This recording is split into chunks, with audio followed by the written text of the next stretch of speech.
From time to time, it seems we have to undergo a period of inflation which affects everything except the language. So I have a little method that will make our language follow the trend of the times. It might sound silly to you at first, but I'll explain to you exactly how to use the inflation language. Many words contain numbers, like the word wonderful, which contains number 1, and the word before containing number 4.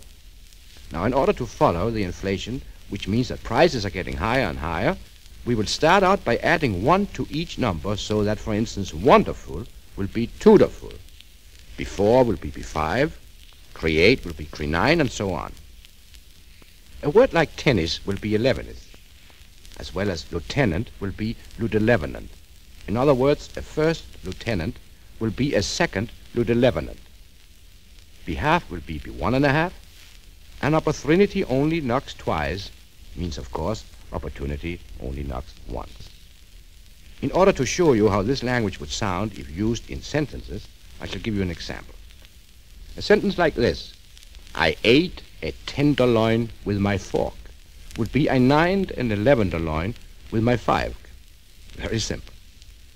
I have a book in front of me, and I would like to read a part of a chapter in the inflationary language. The title is All This and Heaven 3, and it is published by Triple Doran. Ah, he said as he wiped his five head, you look tudorful 3 night, darling. You are my two and only. I have never felt this way before. Anna really looked tudorful in spite of her illness, from which she had not yet recupernated, even though she had just returned from a health institution. The table in front of them was bathed in moonlight as it can only be in Southern California, and from the ballroom violins could be heard playing their favorite song, Tea for Three. Oh, she said elevenderly while she took a bite of the marinated herring in front of her. Oh, how I hate to see you leave next Thursday. Darling, he said, I have a surprise for you. Today I got my promotion, and I'm now a third lieutenant in the Army Air Forces. Suddenly footsteps were heard on the terrace, and there in the bright moonlight stood her 1.5 brother, unfortunately intoxicated. Who are you, and what are you doing with my 1.5 sister? He shouted, while swinging a bottle of 8 up. Be careful, Bob, warned Anna. You're talking to an officer. But Bob just looked at the officer and said, Are you 2?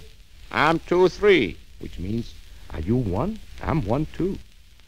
Abruptly, Bob left with these words. Anna, I never knew you were 3-faced. This is the end 5 ever and ever. Goodbye, Anna. Friddle-loo, friddle-loo.